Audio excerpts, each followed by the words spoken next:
Olá, queridos irmãos, graça e paz da parte do nosso Senhor Jesus Cristo. Amém. Como é bom podermos estar juntos. Tenham todos um bom dia. É bom estarmos reunidos mais uma vez nessa manhã de domingo, primeiro dia da semana, para junto celebrarmos ao nome do nosso Deus, engrandecermos ao nome do nosso Deus, bendizermos ao nome do nosso Deus. Como é bom, queridos, poder adorar ao Senhor.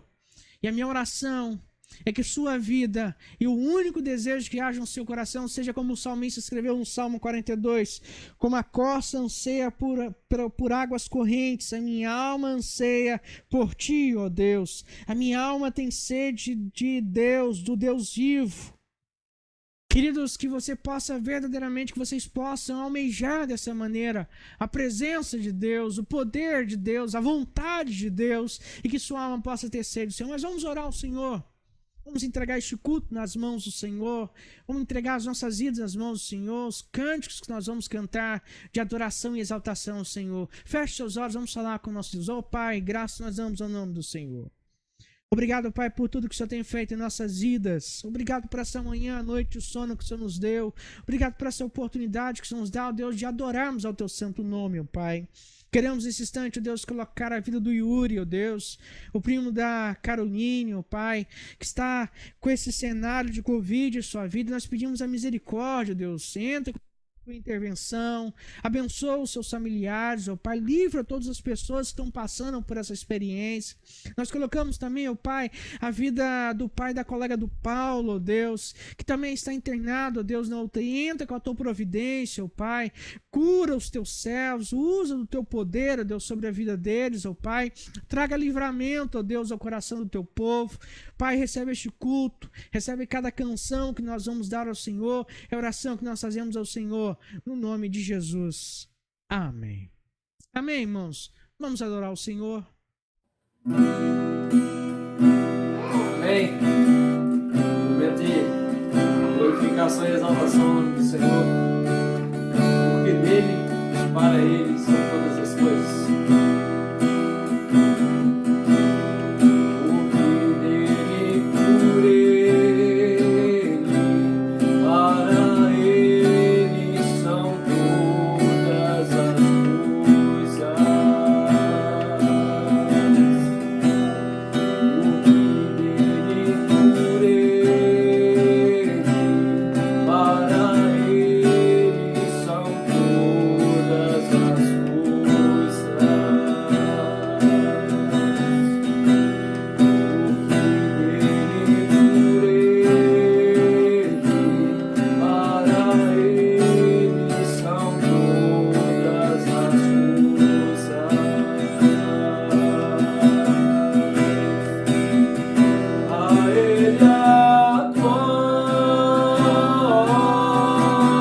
Yeah.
Paz do Senhor, meus irmãos, vamos adorar o nosso Deus neste momento, com louvor, todo ser que vive, louve o nome do Senhor. Se você tem fôlego, adore ao Senhor, independente da circunstância. Nós acreditamos no nosso Deus, nós acreditamos que existe um Deus que está no controle de todas as coisas. Amém. Então, vamos adorar a Ele, porque Ele vai fazer o que Ele tem para fazer, amém? Glória a Deus. Sua voz.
a todos que estão assistindo esse vídeo nesse momento e adore junto conosco. A presença do Senhor, Ele tem nos alcançado a cada dia, e os olhos dele têm e está sobre nós todos os dias das nossas vidas. Mesmo nós sendo falhos e pecadores, a sua mão poderosa com a sua destra vem sobre nós. Sei que os teus olhos, sempre atentos, permanecem em mim.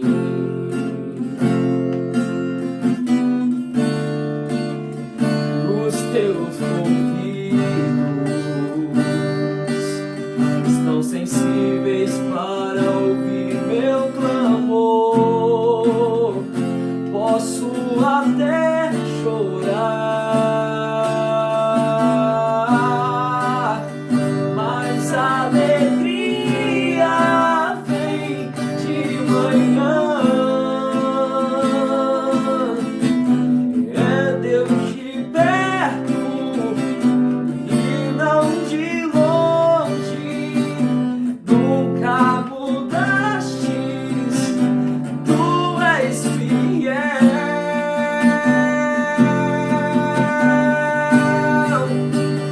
Deus de aliança, Deus de promessas, Deus que não é homem pra mentir. Tudo pode passar, tudo pode mudar, mas tua palavra vai se cumprir. Posso enfrentar o que for, eu sei quem luta por mim. Seus planos não podem ser frustrados. Minha esperança está nas mãos do grande eu sou. Meus olhos não veem o impossível acontecer.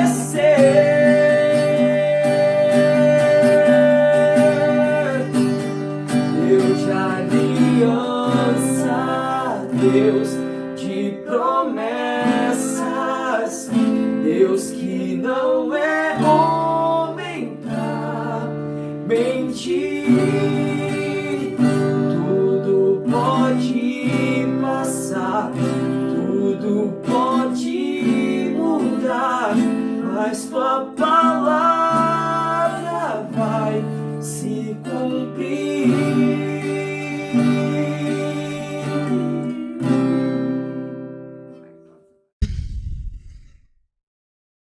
Amém, irmãos? Eu gostaria de pensar com vocês nessa manhã no texto de 2 Reis, capítulo 20. Abra sua Bíblia em 2 Reis, capítulo 20. Nós vamos ler dos versos de 1 a 11. 2 Reis, capítulo 20. Nós vamos ler dos versos de 1 a 11.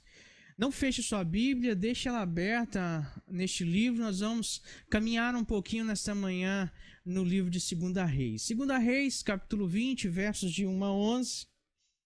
Assim: naquele tempo, Ezequias ficou doente e quase morreu. O profeta Isaías, filho de Amós, foi visitá-lo e disse: assim diz o Senhor, põe em ordem a sua casa, pois você vai morrer e não se recuperará.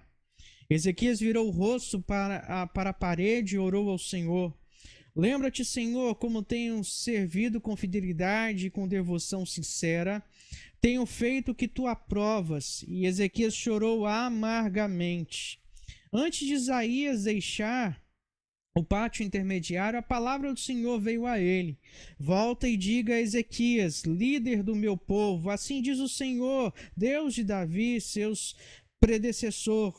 Ouvi a sua oração e vi suas lágrimas e o curarei. Daqui a 3 dias você subirá ao templo do Senhor. Acrescentarei 15 anos à sua vida e livrarei você e essa cidade das mãos do rei da Síria. Defenderei essa cidade por causa de mim mesmo e do meu servo Davi.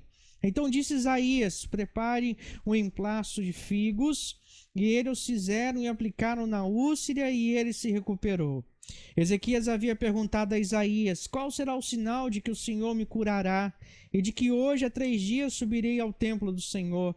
Isaías respondeu: o sinal de que o Senhor vai cumprir o que prometeu é este: você prefere que a sombra avance ou recue 10 graus na escadaria? Disse Ezequias: como é fácil a sombra avançar 10 graus, prefiro que ela recue 10 graus. Então o profeta Isaías clamou ao Senhor, e este fez a sombra recuar os 10 graus que havia descido na escadaria de Acás. Que Deus os abençoe, que Deus aplique a palavra dele aos nossos corações. Mas eu quero pensar um pouquinho com você nessa manhã sobre o tema: coloque em ordem a sua casa. Ou, se você preferir, coloque em ordem a tua vida. Meus queridos irmãos, nós temos vivido no meio de uma sociedade totalmente perdida em seus ideais. Dizer que eles se perderam em meio à sua grande debilidade, ao seu caos de imoralidade e ao seu caos moral é apenas uma maneira eufônica de se referir. A humanidade se perdeu no meio da floresta, atrás de uma árvore. E ela não sabe mais distinguir o bom do ruim, o bem do mal. Dessa maneira, a humanidade se afundou, queridos, no lamaçal do pecado. Se afundou na imoralidade, onde tudo que eles fazem é justificado sob a prédica: se te faz feliz, não importa, seja feliz. Mesmo que tudo isso, querido, ofenda a santidade de Deus, mesmo que tudo isso ofenda os parâmetros de Deus, mesmo que tudo isso seja contra a própria palavra do Deus, independente de quanto seja imoral, ou seja, melhor é eu ser feliz do que fazer a vontade de Deus. Percebemos, irmãos, que essa lama podre do pecado, da imoralidade, do relativismo, do pragmatismo, da apostasia, da frieza espiritual, alcançou também o povo do Senhor. Vemos hoje, irmãos, pessoas que pregam do amor de Deus, pessoas que falam sobre Deus, pessoas que falam da cruz de Cristo, pessoas que falam do Cristo da cruz, mas não são capazes verdadeiramente de amar este Cristo. Falam de um amor, mas viram as costas para a sua justiça. Pregam de um amor, mas viram as costas para o seu próximo. Falam de uma palavra, mas quando tem que honrar essa palavra, eles não são capazes de negar a si mesmo e carregar a cruz do nosso Senhor Jesus Cristo. É verdade, irmãos, que quando nós pregamos, então, a palavra que diz ao homem que se ele não se arrepender, se ele não mudar os seus maus caminhos, se ele não se voltar ao Senhor, não negar a si mesmo, não morrer para si mesmo e não tomar a cruz de Cristo, o que virá sobre ele é a condenação eterna. Então somos acusados por essa geração de sermos fariseus, de sermos fundamentalistas, de sermos sepulcros caiados, pessoas que se escondem atrás da capa da religiosidade porque pregamos o verdadeiro evangelho do Senhor. O evangelho que mostra que se não houver remissão de pecados não há perdão, que se não houver arrependimento não há mudança, que se não houver mudança não há salvação, e a salvação se dá por meio de através de Jesus Cristo. E a justiça de Deus se manifesta justamente isso. Se o homem não tivesse pecado contra Deus, Jesus não teria morrido por nós naquela cruz. Dessa maneira, irmãos, vivemos na geração do mimimi, a geração onde as pessoas não são capazes de morrer para si mesmo, onde as pessoas, irmãos, para que assim possam levar a cruz de Cristo, as pessoas não são capazes, irmãos, de viver verdadeiramente o evangelho da cruz, o evangelho que muitas vezes nos leva a passar por tempestades, o evangelho que nos leva a andar pelo deserto, o evangelho que nos leva muitas das vezes a colocar a nossa própria vida em risco por amor ao Senhor. Nós vemos uma geração, queridos, que é a geração dos holofotes, que é a geração que pessoalizou a vontade de Deus, tirou Deus do seu trono e sentou o homem no trono de Deus, e disse a Deus que agora Deus não se passa de um mordomo a serviço do homem, onde o principal objetivo de Deus é satisfazer o desejo do coração do homem enquanto ele vive em sua imoralidade. enquanto ele vive no seu pecado, enquanto ele vive aquilo que de fato a palavra de Deus nos diz que nós não devemos fazer. Vivemos uma geração, irmãos, do discurso do amor, do culto ao pecado, do discurso que se te faz feliz, te faz bem, então Deus abençoa. O discurso de que você não precisa mudar de vida, que você não precisa abandonar as baladas, que você não precisa abandonar os seus vícios, que você não precisa mudar a sua vida, a sua forma de ser, de viver, de agir, porque no final o que importa é ter Jesus no coração, porque Jesus nos ama da maneira que nós somos. O evangelho é muito mais simples do que aquilo que muitos pastores têm pregado.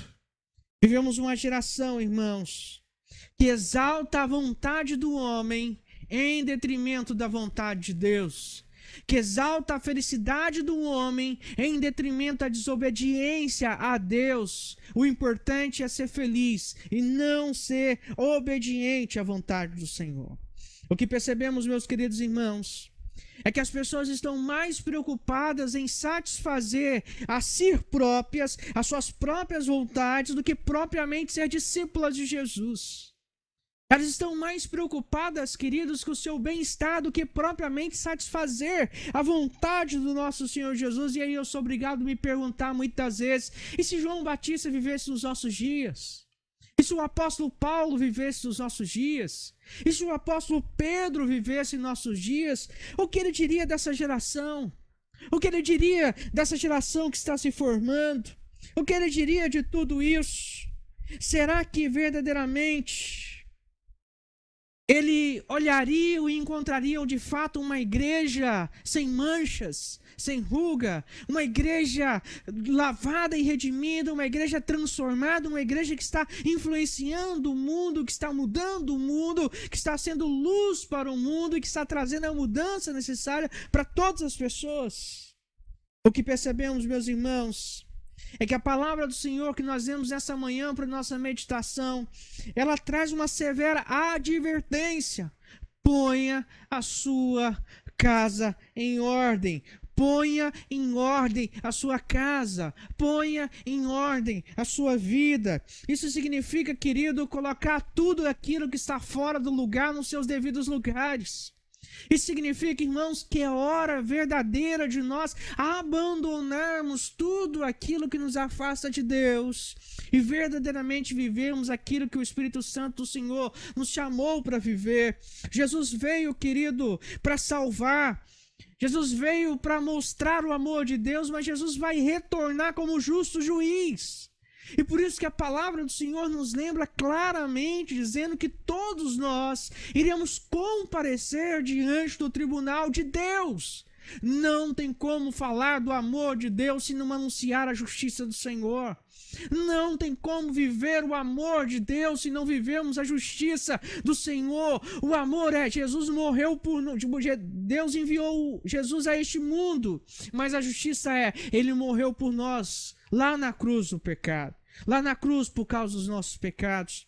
O mais triste de tudo isso, irmãos, é que vimos essas pessoas se infiltrarem no meio do povo do Senhor, contaminando a mente do povo do Senhor, levando o povo do Senhor a se afastar dos princípios bíblicos, das verdades bíblicas, se afastar das promessas de Deus e se afastar de tudo aquilo que Deus preparou para cada um de nós. E o resultado de tudo isso, irmãos, é que nós vemos uma verdadeira apatia espiritual. Nós vemos uma verdadeira apostasia espiritual. Nós vemos uma verdadeira, irmãos, resfriamento espiritual. As pessoas já não oram mais como convém. Falam do amor, mas não vivem a palavra. Falam do Jesus, mas não conhecem a sua palavra.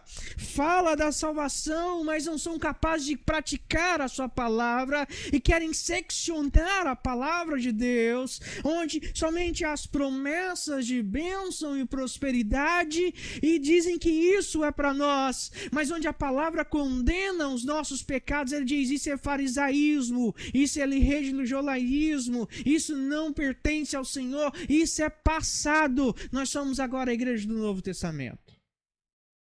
Queridos, nós vemos um cenário triste, Pessoas que se dizem pregar a palavra de Deus, viver a palavra de Deus, estão a cada dia mais flertando com o seu pecado. Crentes que não falam do amor, enfatizam o amor, mas viram as costas para a justiça de Deus. Crentes que falam do Cristo, mas viram as costas para o Cristo em suas vidas. Pessoas que falam de Jesus, mas desconhecem a justiça de Deus.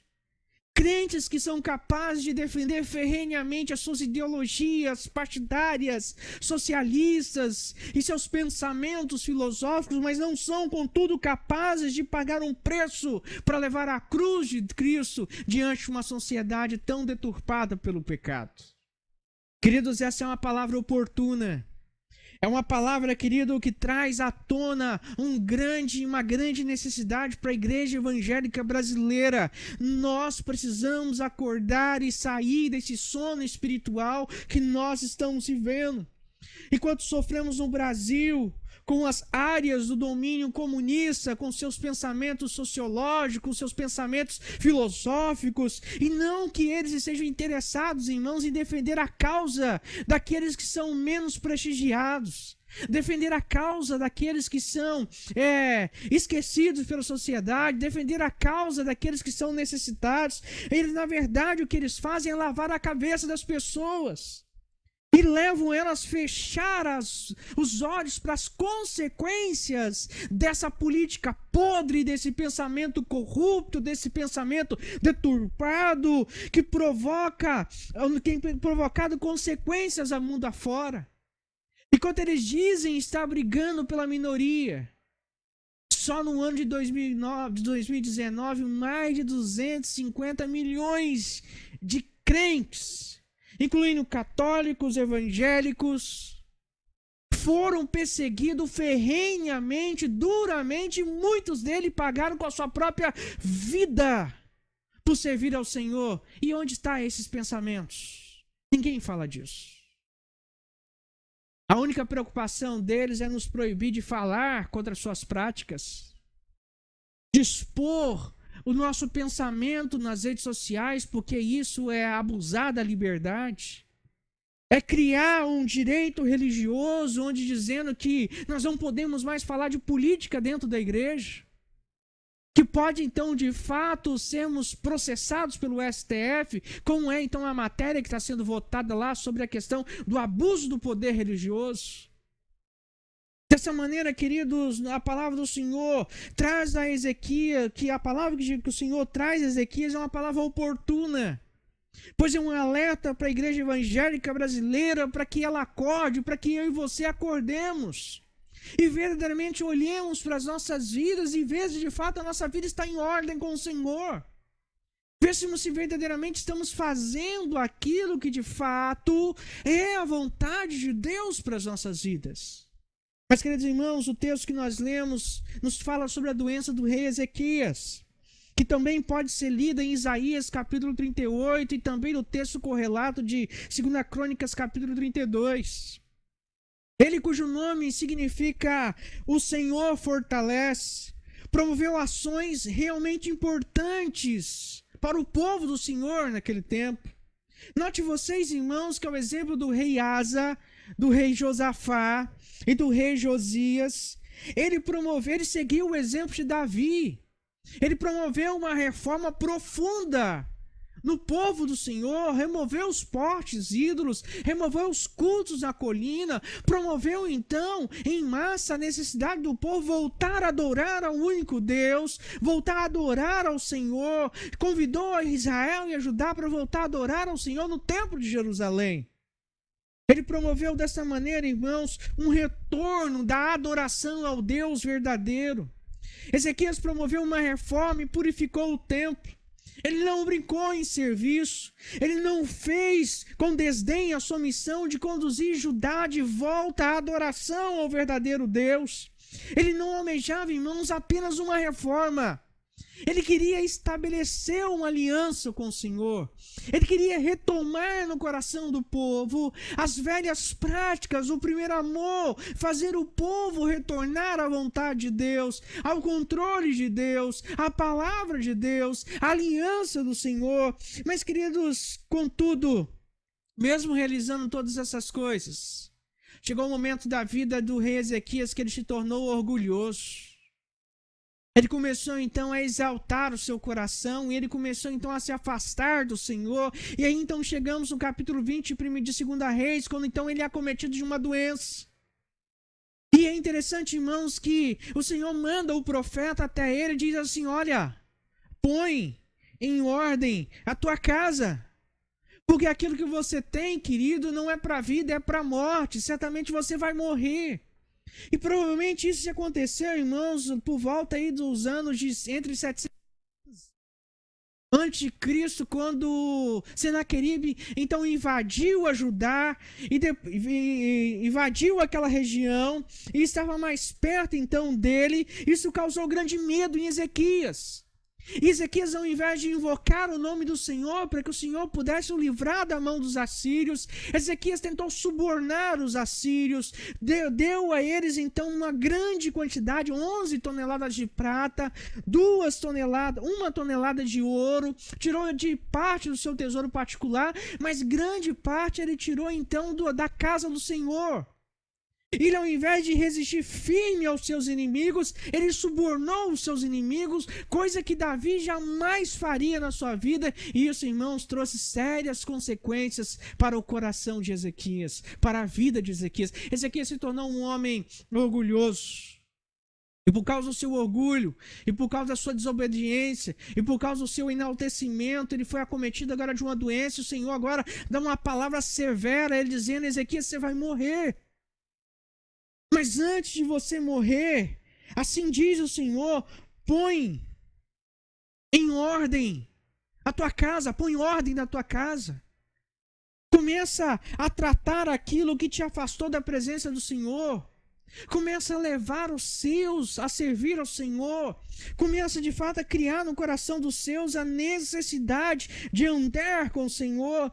Mas, queridos, então Ezequias toma uma atitude tremenda.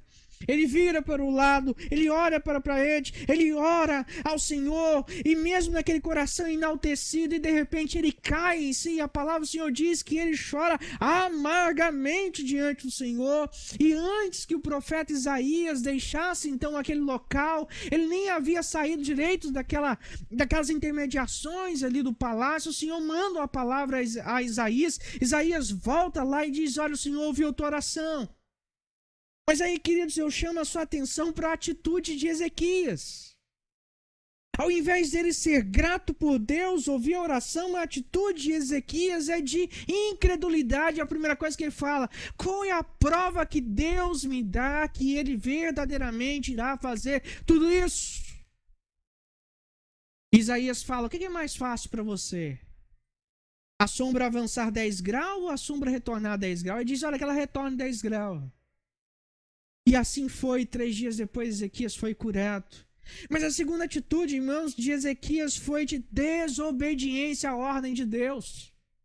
Se você agora avançar a sua Bíblia algumas páginas, lá no capítulo 21, versículos 1 e 2, o texto nos diz assim: Manassés tinha 12 anos de idade quando começou a reinar e reinou 55 anos em Jerusalém. O nome de sua mãe era Efizibar. Ele fez o que o Senhor reprova, imitando as práticas detestáveis das nações que o Senhor havia expulsado diante dos israelitas. Vejam que Manassés agora tem 12 anos, quando começa a reinar sobre o povo. E é interessante, irmãos, que ele nasceu justamente no período em que Deus prolongou a vida de Ezequias. E Ezequias, ao invés de aprender com essa experiência, ao invés de aprender com todas essas coisas, ele é omisso, ele é desobediente, ele vai à cova e deixa o seu filho cometer os mesmos erros que ele havia cometido, e pior, o seu filho faz coisas detestáveis ao ponto do próprio Deus abandonar o povo à sua própria sorte. E dessa maneira, queridos irmãos, Nós precisamos nos perguntar nessa manhã quais são as lições que nós podemos tirar desse texto para a nossa vida. Mas antes disso, irmãos, é necessário que nós respondamos uma pergunta muito profunda. E é essa: será que a minha casa, será que a minha vida, será que a minha família, será que eu estou em ordem com o Senhor? Será que realmente, se hoje fosse o dia de eu me encontrar com o Senhor, será que realmente eu estou pronto para prestar contas da minha vida ao Senhor? Tua casa está em ordem? Tua vida está em ordem? Se não está, o que está faltando para você colocar em ordem? Muitos enganam, irmãos, achando que amanhã mudam, achando que amanhã tomam uma decisão, achando que amanhã voltam para a presença do Pai, achando que amanhã deixam de pecar, achando que amanhã eles corrigem os seus pecados. Quantas pessoas, irmãos, estão na casa de Deus, vivendo com o Senhor, mas flertando com os seus pecados, com relacionamentos impuros, com um namoro que não tem santidade, vivendo no namoro práticas que só é permitido ao casamento, mas se enganam em achar que só porque tem um coração, que querem servir a Deus, são desculpáveis diante de Deus. Sua vida está em ordem? Como está a sua vida diante do Senhor? Mas se não, vejamos, irmãos, algumas lições que o texto nos apresenta e que eu gostaria de compartilhar com você nesta manhã. Mas a primeira coisa que o texto nos apresenta, irmãos, é uma ordem irremediável do Senhor. Vejam, querido, que o versículo 1 nos diz assim: naquele tempo Ezequias ficou doente, quase morreu, e o profeta Isaías, filho de Amós, foi visitá-lo e disse: assim diz o Senhor, ponha em ordem a sua casa, pois você vai morrer e não se recuperará. Que ordem é essa? Primeiro, ponha em ordem. Colocar em ordem a casa é uma ordenança urgente, necessária, e não é simplesmente uma escolha. Ezequias recebe uma ordem do Senhor. Não era algo que ele poderia escolher, dizer que ia obedecer ou não obedecer. O Senhor simplesmente diz a ele: olha, põe em ordem. E isso, querido, é uma ordenança urgente, necessária, prioritária em nossos dias. É urgente, irmãos, porque nós não podemos retardar mais a mudança do caráter, a mudança das atitudes, a mudança de mente em nós.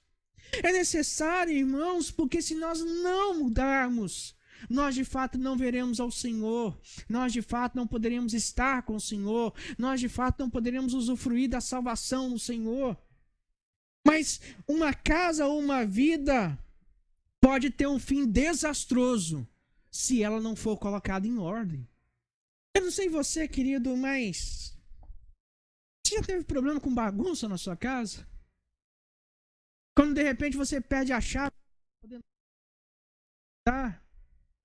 você perde o computador dentro de casa e não lembra onde está? Muitas vezes você acaba se perdendo dentro da sua própria casa e não sabe onde está.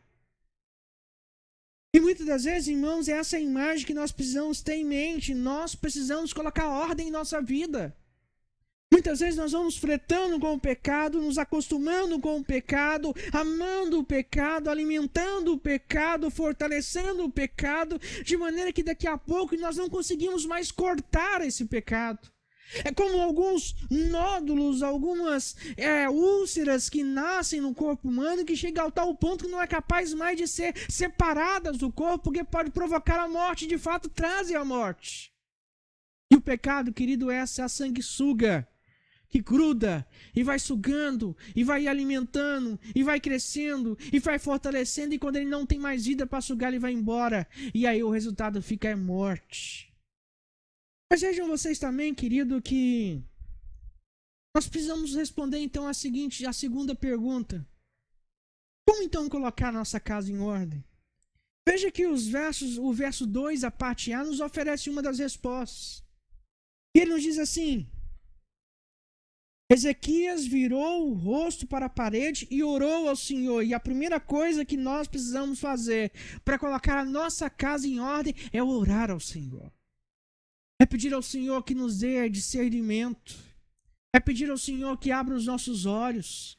É pedir ao Senhor que intervenha na nossa vida, é pedir ao Senhor que quebrante os nossos corações, é pedir ao Senhor que nos ajude a entender a vontade dEle, a viver a vontade dEle e a nos santificar a cada dia para que de fato nós possamos tirar da nossa vida tudo aquilo que não agrada ao Senhor. Às vezes, o que é a segunda coisa, irmãos, que nós precisamos fazer para colocar a nossa casa em ordem, a nossa vida em ordem, é buscar o Senhor com o coração quebrantado e arrependido. Veja o versículo 3. Lembra-te, Senhor, orando Ezequias, como tenho servido com fidelidade, com devoção sincera, tenho feito o que tu aprovas. E Ezequias chorou amargamente. Queridos, essa é a diferença entre arrependimento e remorso. Remorso é uma dor que dá e passa. As pessoas que têm remorso choram porque foram pegas em flagrante delito. Mas as pessoas que choram amargamente choram porque estão arrependidas.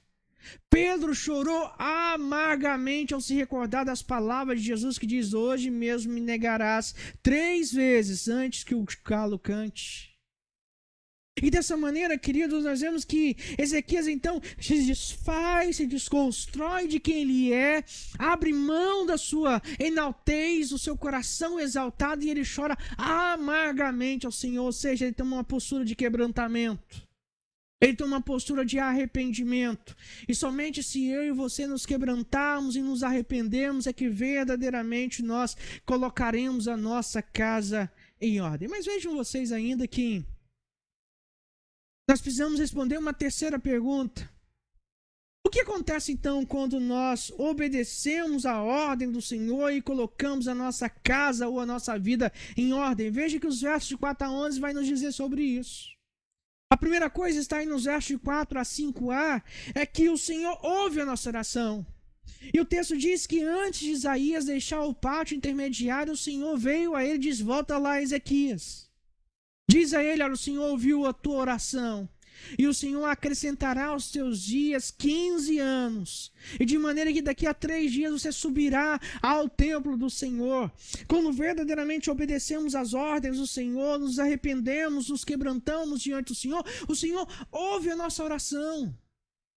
O Senhor ouve o nosso clamor, mas não é só isso. Vejam vocês também que o Senhor traz restauração à nossa casa, à nossa vida. E a parte B do versículo 5 nos diz justamente isso.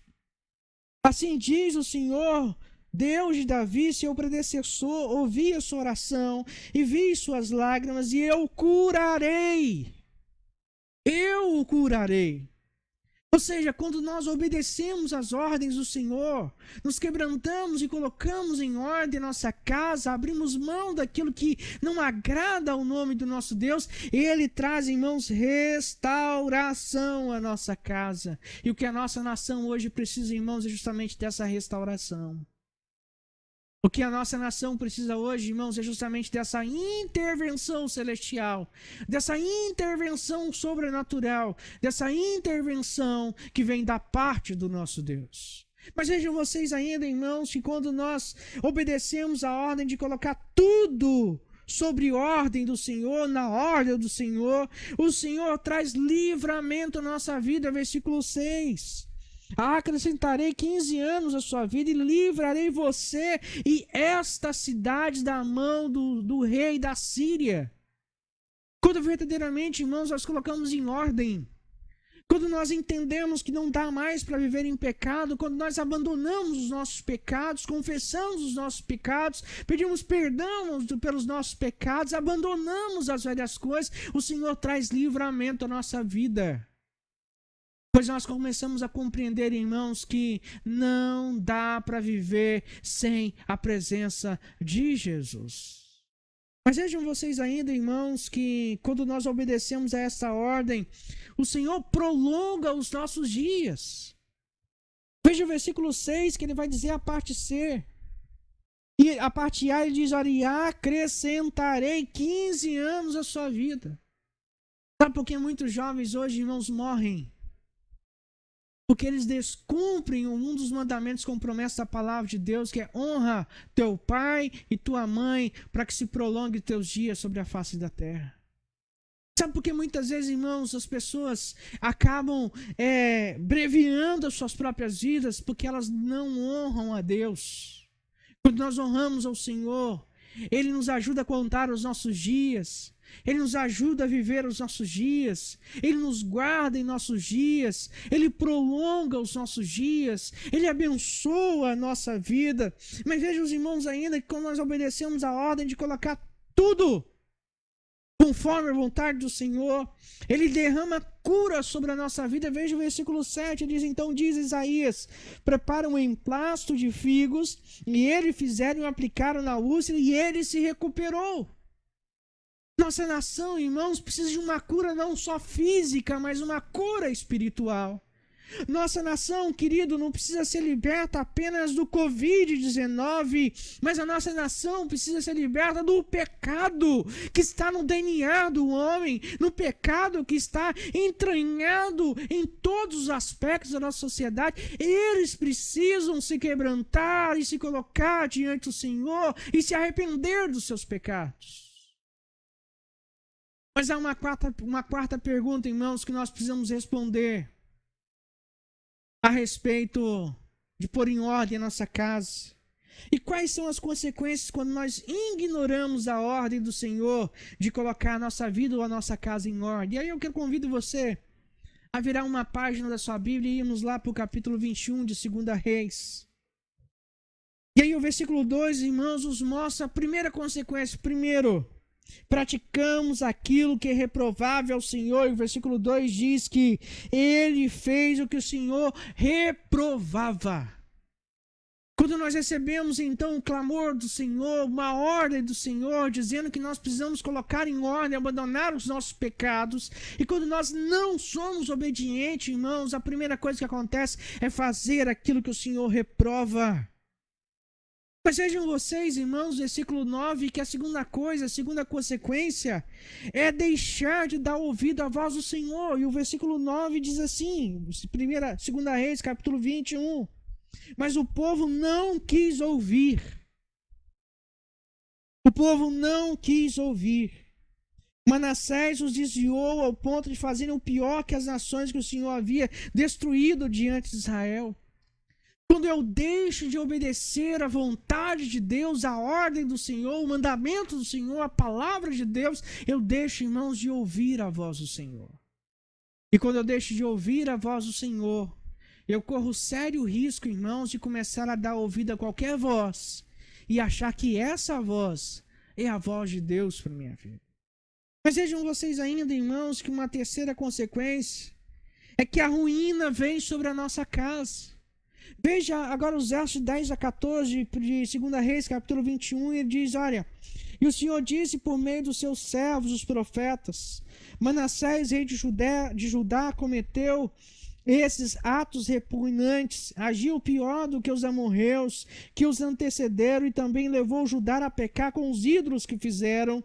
Portanto, assim diz o Senhor, o Deus de Israel, causarei um mal, uma tal desgraça em Jerusalém, em Judá, que os ouvidos de quem ouvir a respeito ficarão zumbindo.